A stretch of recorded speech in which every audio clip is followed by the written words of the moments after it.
No questions. All right. Awesome. Whenever you're ready, Lina.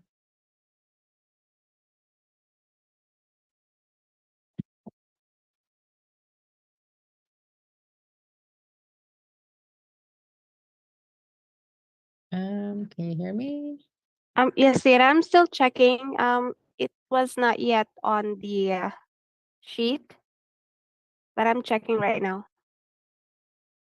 Okay, no problem. Thank you. No problem. All righty. So I think tomorrow we have a guest. If you haven't joined the Facebook group yet, be sure to tune in there. Um, we're gonna have Michael Lees tomorrow.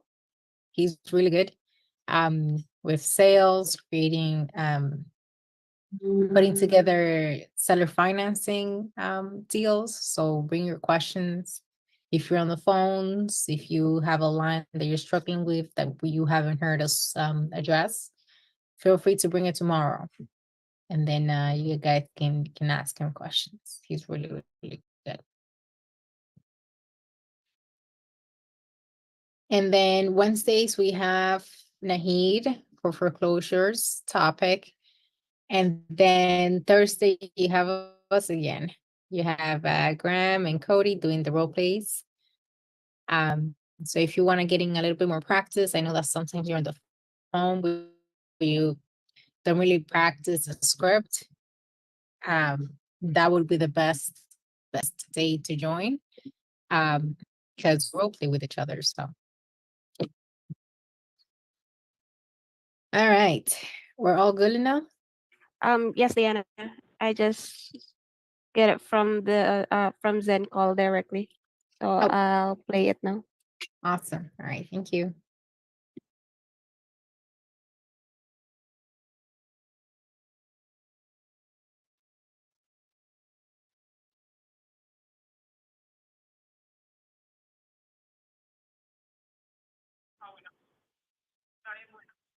Hello? Hey, Paul, this is Guillermo from Home Buyers Network. I was calling about your property on Waverly Place, and we're actually real estate investors. I'm sorry? Oh, yes, it's up for sale. Okay, like I said, we're actually real estate investors, and I just wanted to see if you're looking to sell anytime soon. Yeah. If you could come today and look at it, I'll be happy. Okay, so the way we work is that we actually, we were trying to contact you, and I don't know if you can tell me a little bit about the house. What do you rate your house from 1 to 10? 10 being pretty much almost brand new. Well, no, the house is it was built in it's 54 years old. The house is. It's got 6 bedrooms, 4 bathrooms, a huge basement, a laundry room, a bar room, and an extra kitchen in the basement. Okay, and by any chance, I know you already have a price set up, but are you willing to Yes, I do. negotiate? Do you have any price in mind? What's the lowest that you can go? Lowest I'll go is 280,000. 280? That's the lowest I'll I go. thought it was listed for 259, if I'm not mistaken. I had offered somebody offered me 279, so that's why I didn't sell it. If I get 280 for it today, I'll sell it. Awesome. Now, is anyone living in the property right now? Yes, me. You are? Okay. So, like I said, so if you sell it, do you just move right away, or do you need some time? Oh no, they can have it. I got several properties. They could move in today if they want. It won't take me long to move my stuff. Awesome. So here's what we're gonna do. I just come back from Alaska, so I'm just here checking my properties out, and I'm gonna be heading out pretty soon. So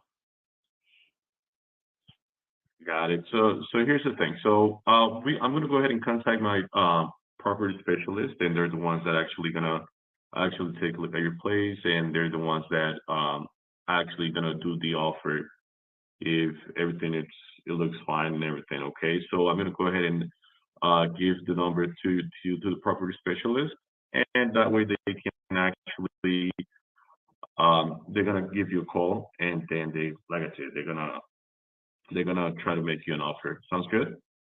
Yes, but you got to call me on my business phone, not this phone. Which one is your business phone?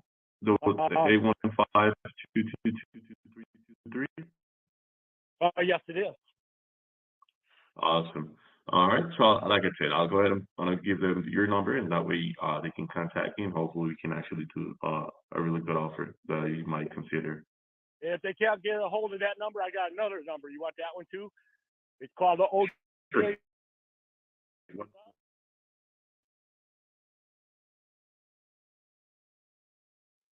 Okay, it's Okay, what's it? it's OJ Number Production. 21. Answer it's 1-800-8888. Any extension on that number? I do. All right, sounds good. All right, Paul. So like I said, I'm gonna pass your number. They're gonna give you a call, and like I said, hopefully we can do something. 10-4. All right, it was great talking to you, Paul. I hope you have a great day. Okay, I will. I have a great day every day when I wake up. Awesome. That's good. All right, Sarah. Take care. Bye.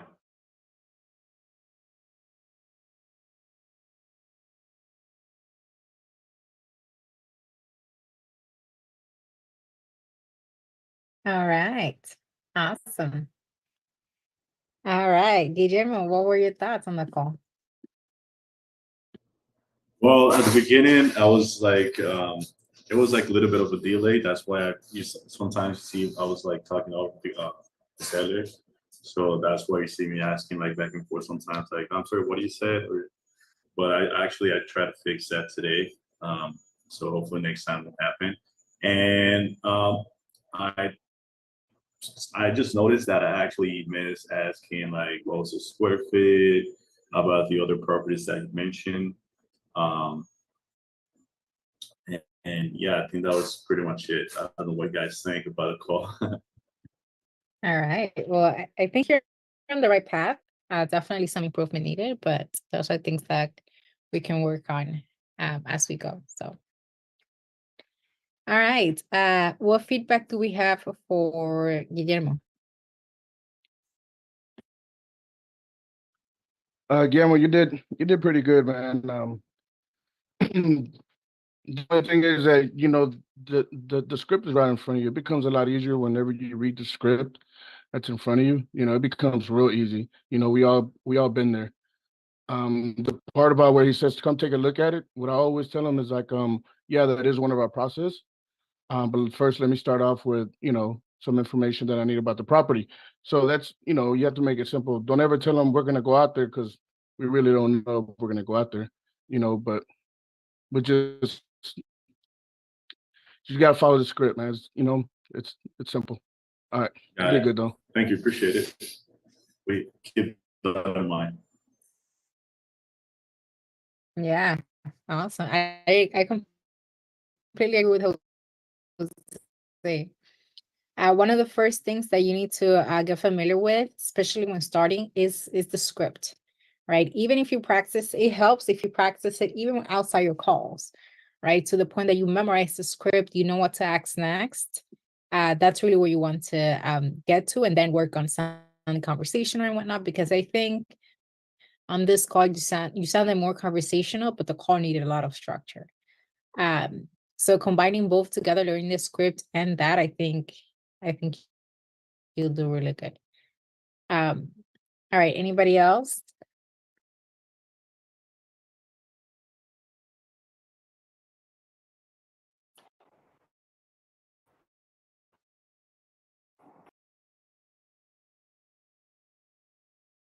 Oh yeah, I'm looking, or I want to sell right now or something like that. And then you just continued with the script and said,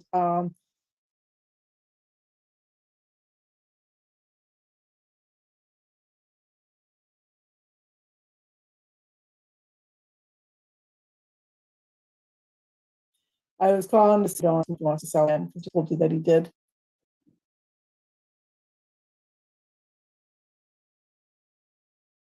Got it. I got it. Yeah, I think I said property like specs, or where should I go next? Like just follow the script. Go right into motivation. Okay. Right into motivation is what I always recommend. So he's like, yeah, it's for sale. Great. What's got you thinking about possibly selling this, Paul?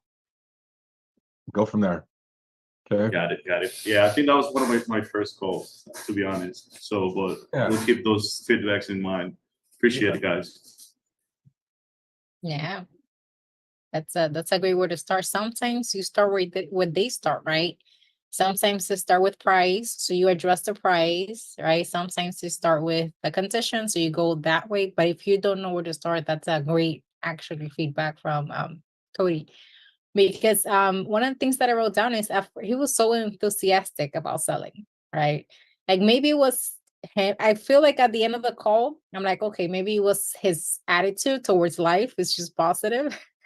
And he takes everything like, in a good way, because the property was listed too, if I'm not mistaken, right? You pull up Zillow and it was for sale because you referenced like some type of price, right? Well, on the CRM, there were some notes already, so that's what I thought it was already listed for a price. Because on the screen, it was showing that it was for 259, but it was asking for 280. And sometimes I thought, like, when I used to get calls like that, I think people are casting in. So that's why I just kept my position like that. But then after I noticed that he was like the way he acts. Yeah. Linnell, can you check if it was listed or not? I'm curious now. No, yeah, absolutely. So on those instances that you're like, I don't know about this attitude, seems a little bit sarcastic. It seems too good to be true, right? Like you almost never get a seller like that. Go into motivation, right? Hey, Mr. Seller, what's got you thinking about possibly selling the property? And try to dig deep into that. That's actually one of my feedbacks. One of the things that Virginia already addressed is that, right? Active listening. So not only are you working on learning the script, you can't just go by the script, just like stick to this regardless of what they say, right? You have to carry the conversation accordingly to what they say, and then you drive the conversation to where you wanted to go, right? Meaning, following the script and getting the 4 pillars and moving on. Ask one question at a time, right? At the beginning, you ask like 2 to 3 questions. It goes a lot, right? Just ask one, get comfortable with just one question at a time. Try to ask open-ended questions, right? If you ask this or that, do you feel like you're going to move because of this or because of that, right? For example, they're probably going to choose this or that, right? You want it to come out of them, especially that they will talk more, right? And they'll get to say things that might give you a clue as to if they're actually serious or not. I heard you say was the lowest you'll take. That's not good. Yeah, that's no good in especially on a cold call, right? Even on sales, you don't really say what's the lowest you would take, right? Because that comes off as a little bit in a negative way, right? What's the best that you can do will be a better way to say it in another scenario, but we don't say that at all, right? We just ask about the price, ask if they have any wiggle room and how did they come up with that valuation with the price, and move on. But really the main job on the cold call is just to gather information, right? Not to see if there was the lowest or was the highest, just to see what's the wiggle room, work around the price, what's the wiggle room, how did they come up with that price, and move on. Let me see, there's something I missed. No, but yeah, it was your first call, all right? So that wasn't too bad. Again, it takes a little bit more practice, especially that you're new, especially that you don't have like real estate background, I remember. So again, it's gonna take a little bit, but you'll get there. The more you practice, the quicker you're gonna get there to that point. So when we do role plays, I highly, highly suggest that you raise your hand and participate so you can get in more and more practice, okay? But good job. I will. Thank you. Yep, no problem. All right, any questions before we move on to the next one?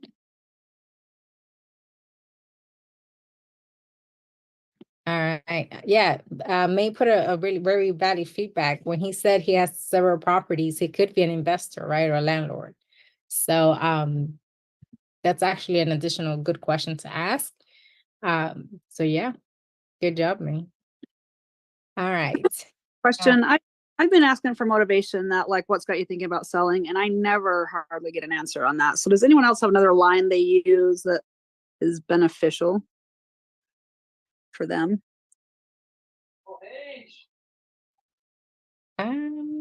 Cody, I think you were gonna say something. Yeah, I mean, I kind of want to kind of know the context of it. I mean, what did they say? What are people saying when you're like, hey, what's got you thinking about possibly selling? What's They the response? they mostly just say like, well, I don't need to tell you that, or I'm not going to tell you that, or they get mad like I don't know how I'm saying it, and maybe it's how I'm saying it, but I usually just say like, so what's got you thinking about selling? And then almost always I very rarely am I getting it at least off that question. Sometimes I'll get it later, but that question does not work for me. Yeah. So it's important to include possibly, like what's got you thinking about possibly selling? Yeah, okay. That's a key word for the psychology of that line. Chung, it looked like you were going to chime in like for a rebuttal response to that objection. Yeah, because I actually had the same problem a lot, and like if I called and the first thing I said was, "Oh, what's got you looking to sell?" I've actually gotten told like none of your business or shut up or stuff like that, and they hang up on me. So recently, I've started doing this thing where I'll start with the price, right? And do you have a price in mind? And then we'll move on to conditions where they'll start telling me about the conditions. And then the end of like them listing like all the conditions out, I'm like, sounds like a great house. What's got you looking to sell it? So that's like an excuse to jump into that. And then they usually just tell me the motivation. That's Okay. kind of around that I found. Because I had the same issue too. Okay, that's good. Almost compliment them on their house and soften them, or just get them off. Yeah. I get them talking about the conditions and everything. And once they unload on me, I'm like, that, that's a great idea. I mean, that's a great house. Why are you looking to sell that? Like, that's like an excuse to talk about why you're looking to sell it. I guess that's what's worked for me so far. Okay, awesome. Thank you. Yeah. So I think also most of it's not the words, but the tone. So picture or imagine, your mother talks to you and says, I'm thinking of moving house. What would you say? And how you would say it, the tone, what's got you thinking about selling, Mum? Think about the tone you would use with a relative or a friend, and it'll come off okay. I think that's helpful. Marcy, you might want to, we could do some work on that. We could do some role playing, but it might be helpful for you to just record yourself saying that and see how it sounds. Do you know? Because Graham's right. Usually, it's never outside. It's always inside, right? It's always us and our approach to things, how we perceive our perceptions of life and everything. But excuse me, Graham's right. The tone is key. The tonality and the cadence. Excuse me. So yeah, I've thought about it a lot, and I've like said it over and over and over, and I've said it to people, but maybe recording myself will help. So that's a good idea. Thank you. You could always call and do some role playing with me or whatever. You know what I mean? We could work on that. But that's usually what it is. Like Graham hit the nail on the head. Sounds good. Okay. Thanks, guys. Yeah, definitely. I agree. Sometimes it's not what you say, it's how you say it. So in the script, we usually teach to go to compliment them, right, on what they've said thus far. Like if it's a rental property, for example, you can add there, it sounds like it looks like a great property, it's cash flowing, and then ask what has you think about selling. So it might be the approach. I think, Marcy, you should bring that question tomorrow to Michael. He does a lot of sales, so that he might give you like different also ways of going at it if that still doesn't work for you. Okay. So, yeah. All right. Thanks, guys. Hey, I do have another question that does come from that question. Like one issue I've also run into. this is for the right price kind of sellers, where in the beginning where they're telling me, yeah, I'm looking for, to sell for the right price, and then we'll go into that, and then when I get to that question, they don't really have a reason to sell, and then they change their minds. I would consider us not interested, especially if you ask, is selling a priority to you, like double asking the question, right? To see if they're serious. But if they just right there on the call, they're like, no, never mind, just for the right price. I mean, price could be a motivation. But if they just change their mind completely on that same call, it sounds like they're not really serious, right? Yeah. Sometimes when you ask about price and then price all that you get, then yes, there might be something else to it. But if they're like literally changing their minds right on the same call that they said yes to, then, I don't think that person wants even a call back. So I think asking and making sure, it sounds like you're not interested, really interested in selling. Right. I think Okay. that if Cody or Graham have something to add to that, but yeah, that's my take on that. Remember what we're doing. We're looking for highly, and underline that word, highly motivated sellers. I mean, we're not just looking for people who think, oh, it's a good idea to sell, and it doesn't matter if it doesn't sell, and all that type of thing, We're looking for people really in pain where they have to sell their house, not just want to sell their house. So there's a big difference between those two things. When we find somebody highly motivated, then we'll probably get a good deal because they have to sell the house. They've got no choice. Okay, I'll mark them as not interested. Going forward. All right. Good stuff. Marcy, if we have a call from you, let me see. Linnell, do you have a call from Marcy? I haven't had much interest lately, so it wouldn't be the last few days, I don't think, but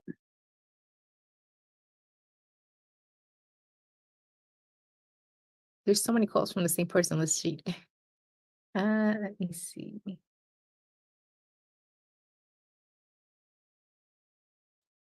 Marcy. I found one. Linnell, did you? Yep, I found one on March 28th.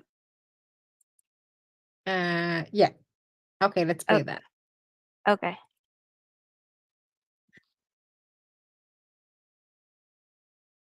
Just looking to see if you've considered, we're a real estate investor, just looking to see if you've considered possibly selling. I am thinking about selling, actually. Okay.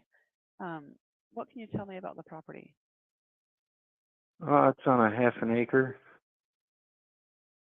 It's a ranch. What other things you need to know? I have that it's a 3-2, 2350 square feet. Does that sound right? Yeah, it sounds about right. Okay. And are you living there, or is it a rental, or? No, I live there. Okay. What's got you thinking about selling? What's that? What's got you thinking about selling? You going somewhere? I just want a different house. Just start over again. Ready to start over. Start over?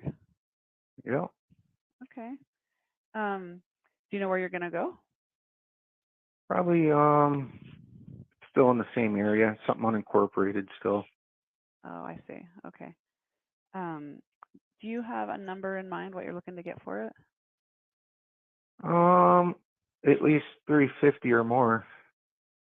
Okay. And where'd you get that evaluation? That you think that's what it would appraise for at least?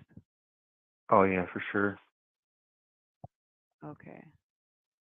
And so 350 or more, is there any wiggle room in that? The living room? Wiggle room. With the numbers? Yeah. No, I'm pretty set for 350. I wouldn't take anything less. Okay.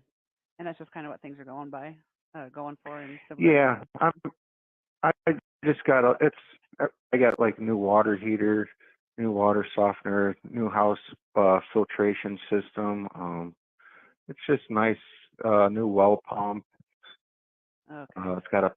It's got epoxy floors in the garage. It's got epoxy floors in the sunroom. It's Yeah. nice. Sounds nice. All right. Got Awesome. granite countertops. Okay. So It's got a double range stove. Okay. Sounds good. If we were able to come up to that price, would you be willing to consider terms? What do you mean? Terms is just another way that we buy houses. It gives us the ability to pay the highest price possible. It's just kind of like we make a down payment and then make payments over time. Just rather have it pay out all at once. Right. Okay. That makes sense. If we were able to come to an agreement, what would your time frame be? Like, we can close quick or slow. There's really no time frame. There's just a couple things I'd like to finish up on the house. Okay. Clean up the yard a little bit and do a little bit more painting on it, and that's about it. Okay. And that's all you think it really needs? Yeah. Okay. All right. Sounds good. Is there any other decision makers we'd have to bring into the conversation? Probably not. Okay. All right. And then is this the best number to call you back on? Yes. Okay. And is there a better time of day than another? Anytime's fine. Okay. So what I do, I send this out to our property specialist. They'll run the numbers on it and they'll give you a call back if it looks like it's something that we can make work. So I appreciate All your right. time. All right. Have a Sounds day. good. Thanks. Okay. Thank you. Bye-bye. Bye.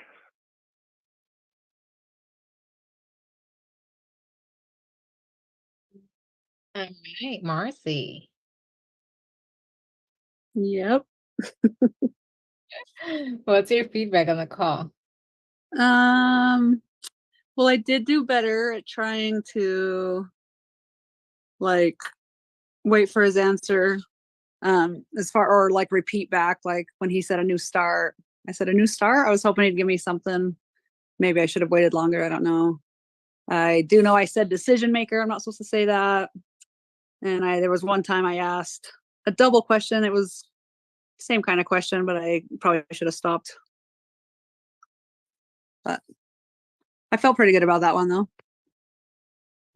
Yeah, not bad. I mean, what do you say you're not supposed to act the decision maker? Well, I thought you guys said I'm not supposed to say the word decision maker, just Okay. into the call, and I used the actual words decision maker. Yeah. Oh no, I thought you meant that you was gonna disregard that part of it. Okay, I get what you're saying. And he did say probably not, and I probably should have followed up with that, like probably not, because there is or there isn't. So I actually heard you kind of mirror like earlier in the call, but then you jump in too quickly into the next thing. Like, what was it?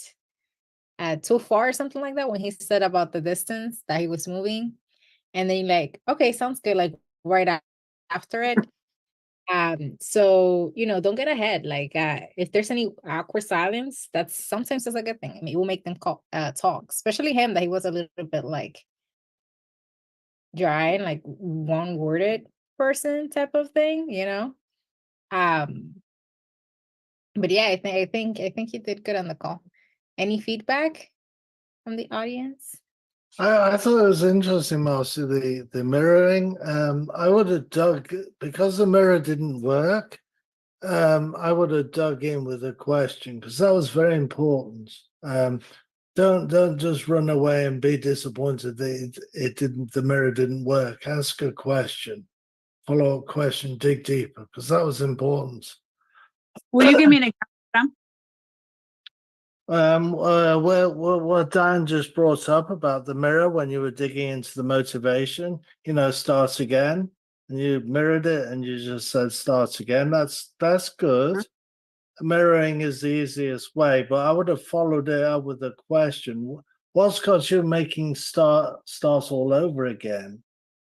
As somebody, maybe, and you wouldn't say this to him, but maybe somebody's died, maybe his wife's died or something, and there's a chance to get at the real motivation. So it's important that you press on, with And while I'm speaking, the terms, you brought up terms without establishing a solution. So never do that. You need to know whether terms is a solution for them before you bring that up. Otherwise, there's no point. You've got to eliminate cash. You've got to see if the cash wouldn't work for him. So, Okay. So just don't ever bring up terms until we've made a cash offer. Is that what you're saying, or? and not quite. Sometimes it's important to bring up terms if it is a solution to the seller situation. So you have to establish all of the background, the motivation, and usually that's not what we need to do on a cold call. I just don't want to eliminate that. You know, it's rare that you'll need to bring it up in a cold call because we need to have the real motivation and know that cash wouldn't work. So no need to bring up terms in a cold call. Okay. Yeah, I'll clarify for everybody further what Graham's saying. If we have motivation, we don't need terms. Question, right? If there's a clear-cut motivation, this guy was what, relocating? Is that the motivation? I don't know what the motivation was. He was moving to the same town pretty much. He just wanted a new start is all he said. I didn't know what that meant. I didn't dig deep enough. So, but he was asking at value. He said I wouldn't go below it. So then I thought that's when we were supposed to bring up terms, but I didn't have a good motivation. So maybe that's why I shouldn't. Well, yeah, I mean, you got the feedback already on the new start. You give it to yourself. You just repeat what he says, like, oh, new start. Just sound confused. And people have a problem leaving things unsettled, right? So if you sound confused, they're going to be like, "Well, why are you confused? Let me help you understand." It's just something humans do. It's I don't know. There's some psychological thing there. Like another sales tactic that people use is like Sandler does a lot of this. If you get the wrong person, like, "Oh, I'm sorry. Well, would you be able to help me out?" Like, people like to help out. If you sound confused, it'll do that. So that could have got that part. You could have got a little bit more clarity with that, but you already gave yourself that feedback. But if we have some sort of motivation, I don't have clarity on what new start means, but obviously it means something to him. Maybe it's a divorce. Maybe, like Graham said, somebody passed away. Maybe, I don't know. Something's going on though. So in that situation, there's something there. So the terms comes into play when they want full retail and you can't find motivation. And the motivation seems to be price, like they'd only be price motivated. So the reason we shoot the terms question out in that situation, guys, is just to see, is this worth the time for acquisitions to follow up with? Because if they want full retail or above retail even, and there is no motivation, and they're not open in terms, what do we really have to talk about? There's not a whole lot to talk about right now. We just mark that as not interested. But if there's motivation, then we can adjust on price. You never know, right? Motivation will trump price, right? And motivation will force urgency, right? So if you have motivation, guys, you don't have to, like, I'll give you guys a quick example. Everybody making the foreclosure calls right now, we're never going to ask people in foreclosure if they're open in terms. There's no reason to ask them. They have to sell. We know they have to sell. They're up against the clock. There's no reason to ask for terms. So that's like an obvious one. In this situation with this guy, this call that we just listened to, there seems to be some level of motivation. So we don't necessarily have to. But if you get the guy that wants, he's saying, "I want 400,000," you're looking at Zillow, it's like 380, and then you're, okay, what has you thinking about selling? Well, I'd sell if I got the right price. Okay, and then hey, before my call today, how long have you been thinking about something? I haven't been thinking about, I just keep getting these calls, so that's why I'm thinking about something. And I go, okay, well, what the hell? Like, what am I doing with this guy? All right, if I came up to your asking price, would you be open to discussing terms? That's when you roll out terms. Because you got like nothing else, no motivation. The price is above, it's full market or above. Does that make sense, guys? So this question comes up a lot, and there's some confusion around it, which I understand. I can see exactly why it's like that, but Okay, so that makes sense to me, but I guess I need help understanding. So this guy, he had done all the work on it. He just wanted to paint it. Like he acted like it was redone, lots of new stuff. And I think he was above Zillow, and he said that was his bottom line. And so that's why I brought it up. But because I had this unclosed motivation possibility, I shouldn't have. well, it's not the end of the world. It's not a big deal. It's just when we go for terms too early, the answer is always going to be no. I see. Okay. Nobody's interested in terms. I just want to be. I know pace make it look like the sexiest thing in the world. It's not. It's nasty. It's ugly. Nobody wants terms. Nobody wants terms. Nobody. I love creative finance. We just got one. I love it. It doesn't mean it's not ugly. Nobody wants it. Everybody. If I told any one of you guys, would you like me to pay you now or pay you later? Who's going to raise their hand and say, yeah, I'll take my money later. Go ask a kid if they want ice cream right now or if they want ice cream tomorrow. Like, that's what we're asking people. So we already know the answer. It's a silly question if we even ask it early. That's where and you're not silly for asking, Marcy. This is our industry does this because pace makes it look easy. And they're like, oh shit. I mean, it's the smartest thing, They don't have to pay any closing fees and they get all the money and da da da da. But until you rule out cash, you rule out all the other stuff, nobody's going to be open to terms. Yeah, there's a whole marathon that has to set up the pitch for terms. Yeah, that's why it's usually a lead manager call. It has to be clearly seen by the seller, Marcy, as a solution where they go, wow, that's a great solution. Yeah. That has to be in their mind. It has to explode in their mind. And the only way that's going to happen is if we know the story, the motivation, and clearly explain it so that they see the solution. And I like Jeff Smith. Imagine that we're doctors. We've got to, first of all, diagnose the problem, which is the motivation. And that's why we're going for the motivation, so we can have a chance later on to present terms. But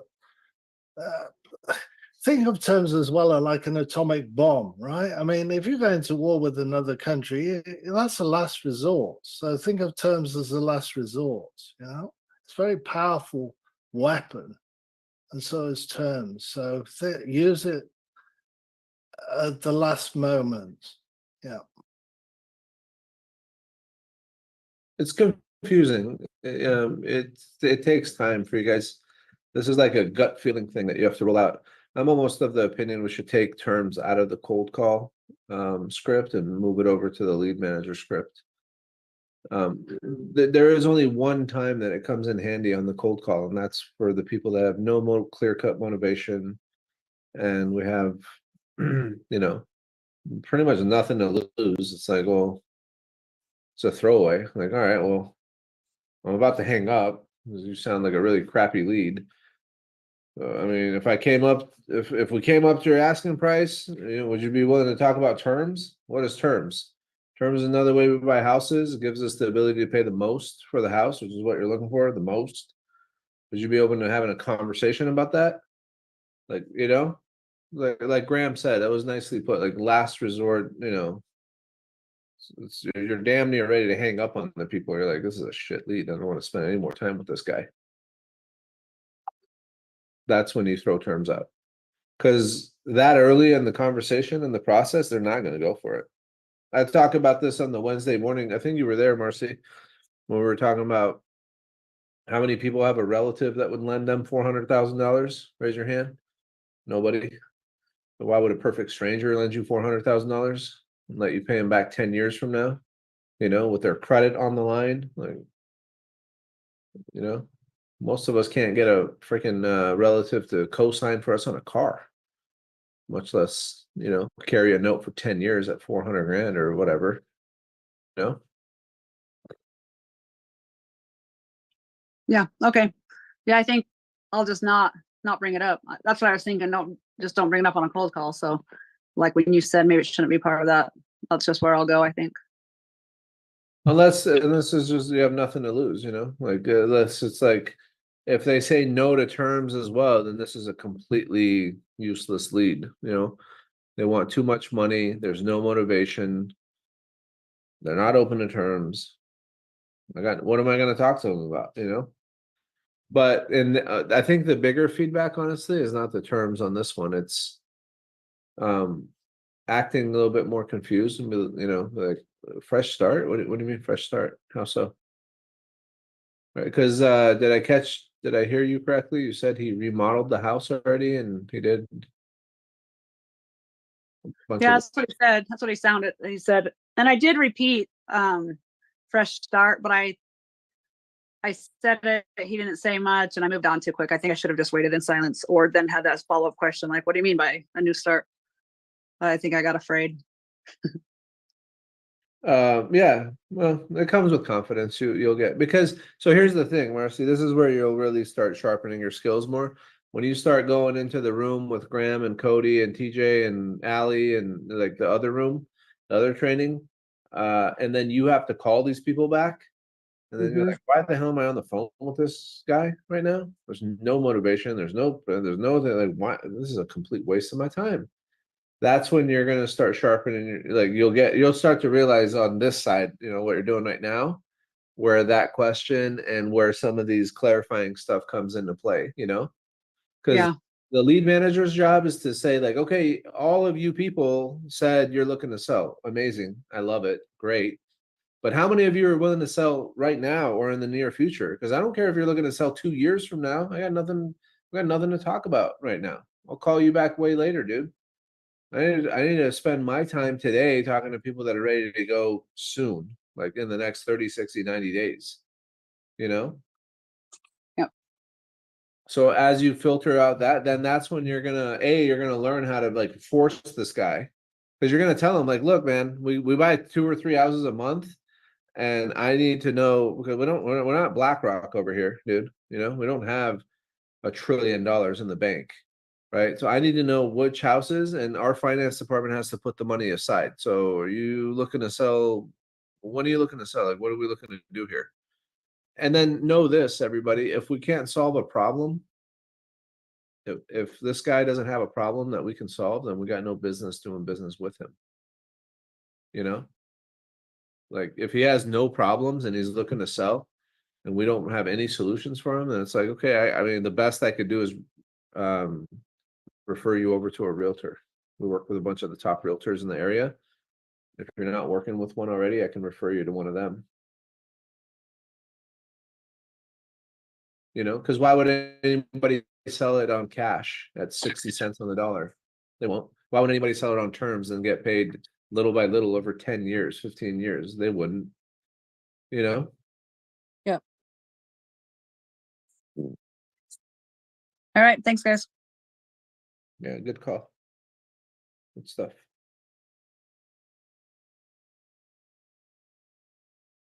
All right, awesome.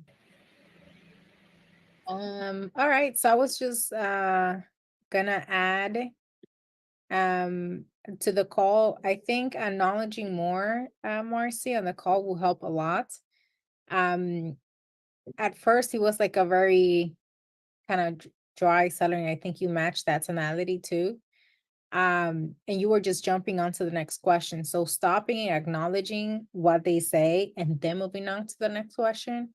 I feel like that's gonna help a lot on your calls. They're gonna sound a lot more smooth and conversational. But other than that, you did a good job. All right. Awesome. I think we have time for one more. This was flagged earlier today, so let's see. It's from Natasha. She's not here today, but so we'll send her the recording. Hello? Hi, Chantel. Yes.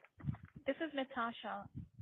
I'm with Home Buyers Network. I was calling about your property at Goldsboro Street. We're real estate investors. I just wanted to see if you have considered possibly selling. It'll be listed with a realty company in a couple of weeks. Oh, you have a realtor? Yes. Okay, and are you taking offers? Yeah. They haven't listed it yet though. They will, because we're doing some aesthetic stuff to it, but it will be on the MLS in a couple of weeks. Okay, so can you tell me about the property and its condition? That'll all be on the listing when we're done. Oh, okay. So is this a So two-bedroom? Whatever's on the whatever it shows on the county website, you can look at that. Otherwise, you can wait for us to put it on the MLS. Oh, and besides me calling, what made you consider selling? I'm not willing to give you any other information than that. Oh. Okay. Okay, this is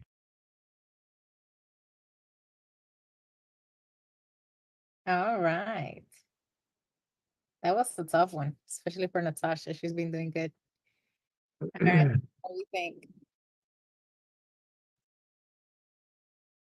I don't know if you guys was having the same problem, but it was breaking up a lot. I couldn't hear pretty much the whole call. No, I think I can hear it pretty clear on my end. Yeah, I think it was yours. Yeah. Yeah, I'm gonna check the speed right now.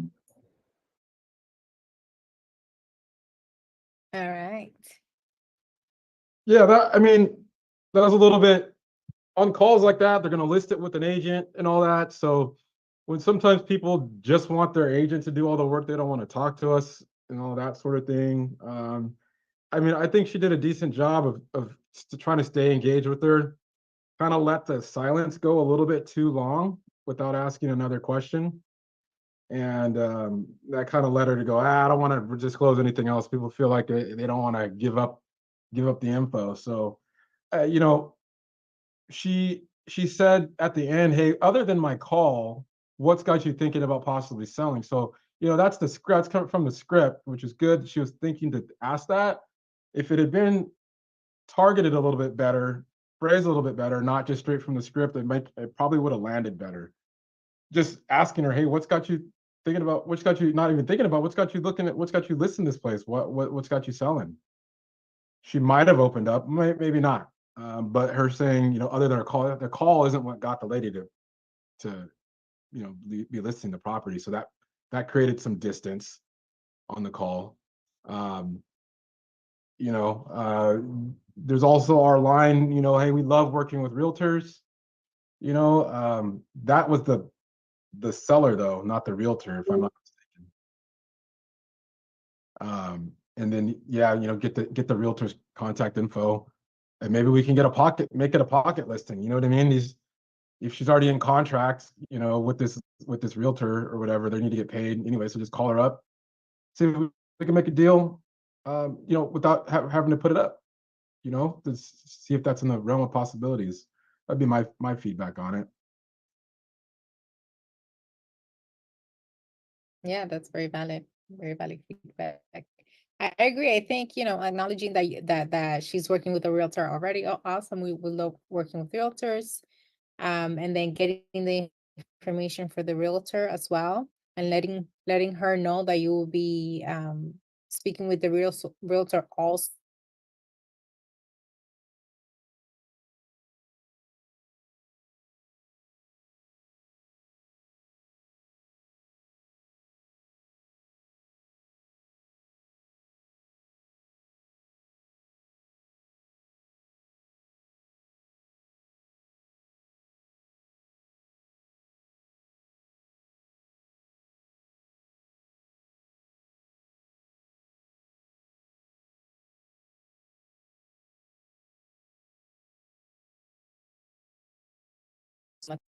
Yeah, and, and this realtor, just so everybody knows, you can tell the way she acted, the seller. There's a very close relationship with this realtor. And so she's not going to do anything that would make that realtor upset. And that's why she was very close-mouthed. So we have to bear that in mind. So you would ask the question, are you open to taking any offers? And obviously we would include your realtor with the realtor fees, most like Cody was saying. So it would save your realtor all the work and things. What sort of price would you be putting it on the market? And then you could also ask for the realtor's name and number. So ask it list this is important. And then that's getting over the emotional hurdle that she's feeling, you see, because she's worried about the relationship. So you've addressed the relationship by saying we're going to take care of the realtor, and then she would be able to ask some more questions. So that's the idea of that. I don't know whether that was clear. Yep. Yeah. I mentioned a pocket listing too. I realized I might have been using some jargon. Does everybody know what a pocket listing is, or who doesn't know what a pocket listing is? Guillermo, I love it. Amaru, awesome. There's probably a couple more people that don't know what a pocket listing is. Just a listing that it gets sold without it going up on the market. You know what I mean? It's just something that the realtor has in their. It's like a listing they have in their pocket. They haven't put it on the MLS. They haven't put it on the open market yet, and it gives you a chance to get in there. You can get it before. The advantage is for a buyer that they don't have to compete with all the other buyers, and the advantage is for the seller and the realtor that they're getting it sold, and it's a guaranteed thing without all the legwork that Graham kind of alluded to, that Graham mentioned. That's just kind of an aside to some jargon real estate term that I mentioned, a pocket listing. It's just a off-market transaction. Okay, so sometimes it's better to actually work with realtors in that case. I mean, when you get calls like that, try to get the most information out of them. That way we can have a good bucket list over. Yeah, I mean, realtors, they can all, they always have pocket listings. Or any listing could potentially be a pocket listing, right? That they know of a property that's going to be selling. And that's how you get those, is having a relationship with the realtor. So it's important to focus on the relationship, not the transaction. She just said, why would the realtor want a pocket listing? It's no work for them. They're going to get a commission out of it, and they don't have to list it. They don't have to get it cleaned up. Sometimes they don't, it can be sold as is. I mean, it can be sold in a lot of different ways. Graham could probably comment on this. Yeah, it's really where the seller's not ready to put it on the market right now. As you saw in this example, she was getting the house ready. Some houses take months to get ready. They're going to list it, but they're going to list it with a realtor who they know really well and got a good working relationship. That's how I knew that, the way this call went. You can so that has to be addressed. No, you're not cutting the realtor out in this deal. There's too much of a relationship there. Yeah, sometimes also when the sellers have a relationship with the realtor and the seller doesn't have like he's not pressed for time to sell, but everything else checks out, like, hey, yeah, well, if you find a buyer for it, then sure, I'll sell it.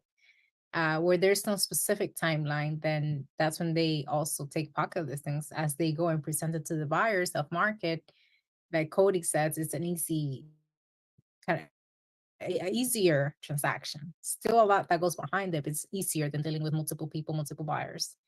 And then it's a solution for the seller as well, because they don't have to be doing the open houses and in and out and doing the repairs necessary for inspection, like Cody mentioned. So yeah, sometimes, it's also on the seller side where there's no defined timeline. Jose.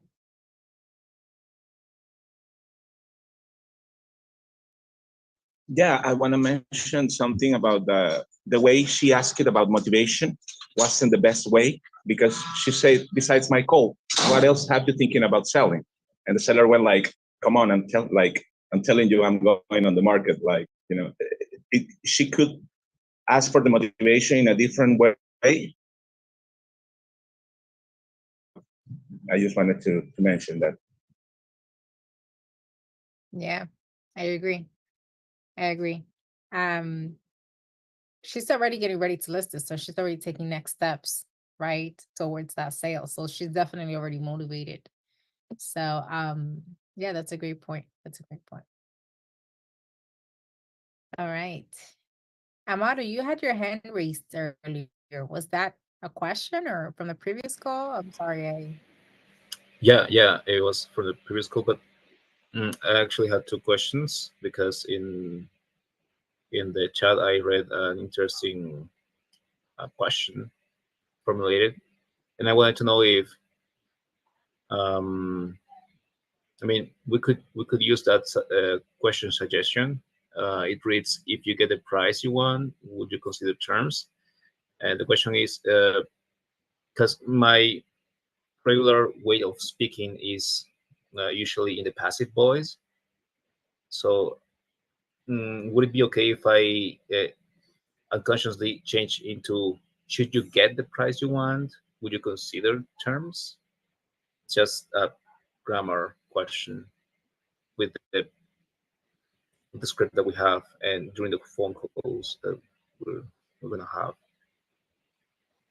I feel like, well, I'm bilingual, so to me it sounds the same. It sounds like you're asking the same Okay. question. I don't know if Yeah. friends, but to me it sounds like it's worded the same. The only thing that we want to avoid is asking questions that are this or that. So sticking with open-ended questions, but I feel like the way you put it still pretty open-ended. So I don't know if maybe speak yourself feedback for that. Okay, thank you. Second question is, you mentioned and talked about not wasting too much time on phone calls where there's no sale. So what's the limit time frame of the phone call that we should be spending in each call? 10 minutes, maybe? I don't know. Or is that too much? No, so it depends. It depends on the conversation that you're having. To answer the question in a general way, a cold call usually lasts from 5 to 8 minutes, 10 max if you're having a good conversation. But what I meant there was when Chang pointed out that the seller like changed their mind about selling, like right on the call. The only reason that they were looking to sell was the right price. Just kind of double asking if they're actually serious about selling instead of trying to ask more questions and they're changing their mind right on that call. That's not a great sign that they're actually serious. They might be either, being sarcastic or they might be being, speaking with a little sarcasm. So it's just a way of kind of weeding people out, but not really shortening the call. Like if you're having a good conversation, then you should continue that conversation. But if you feel like something's off, just make sure that you're asking the seller if they're actually serious about selling and having the conversation about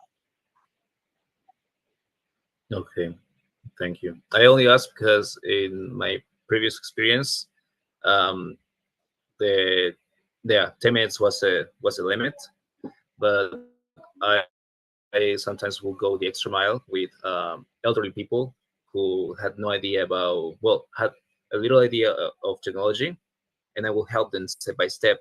And well, that wasn't allowed, but because my boss, my boss saw that I will really care about the client, and that will get the client to, well, purchases anything that the company was selling.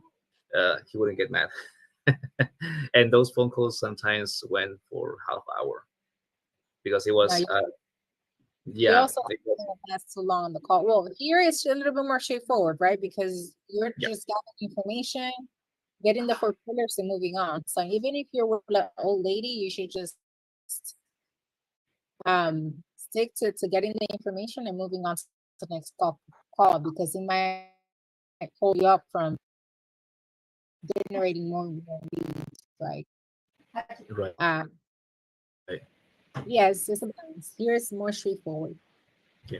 Thank you. For that for his first question about how he worded the question, or no? Yeah, I think you nailed it. I mean, it's just another way of phrasing the same question. So the elements are there, so it's fine if you're more comfortable asking it that way. Okay, yeah. All right, just want to make sure. All right, awesome. We are at the top of the hour, guys. Thank you so much. Today it's Monday, so I know we'll be doing this activity lately. Okay. A lot of people have joined us since we stopped doing this. So I'm just gonna kind of pick on the people that have joined us that didn't get the chance to do this. So basically on your first night here with the company, you were supposed to either dance, sing a song, or tell a joke. All right. I want to see Jose G. All right. Let's see you. Which one do you want to do tonight? I guess I'll do a joke. You know, I had a And you know what? I had a feeling Uh, that I was gonna get picked on today. So I was kind of reading out some jokes. And I found one that was kind of funny. So y'all ready? All right. What do you get when you get a brown chicken and a brown cow? Anybody know? No? Brown chicken, brown cow.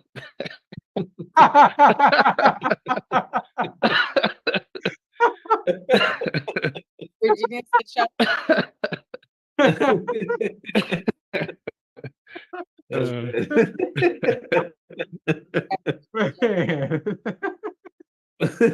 That was good, bro. That was really good. Thank you.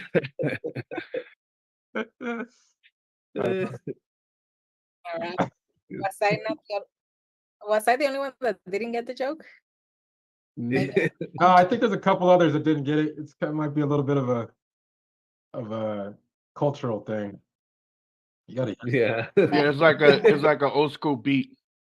Like it goes Yeah. brown chicken, brown. So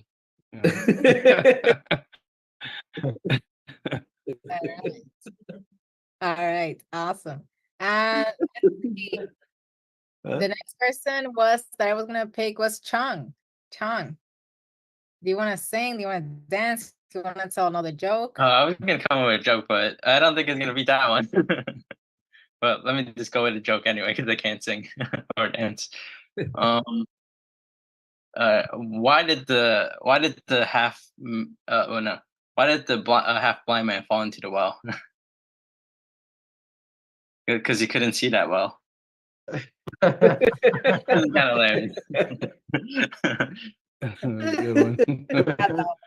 All right. I like these dad jokes, man. They're good. It's the dad joke. Love 'em. All right. Awesome. We ended up the night with some laughs. That's great. All right. Well, tomorrow, guys, we have Michael Lees on here as a guest speaker. He's going to be going over sales, dealing with creative structure stuff. So bring your questions. And tune in. And remember to join our Facebook group as well. There you're going to see the posts and the guest speakers that we're going to have on a weekly basis. And then Wednesday we have Nahid for the foreclosure stuff. So it should be a great week here in the Zooms. If you have any questions, reach out, and I appreciate you all for tuning in tonight. Thank you so much. I'll see you all again tomorrow. Same time, same link. Okay. Bye, everyone. Bye, guys. Have a great night.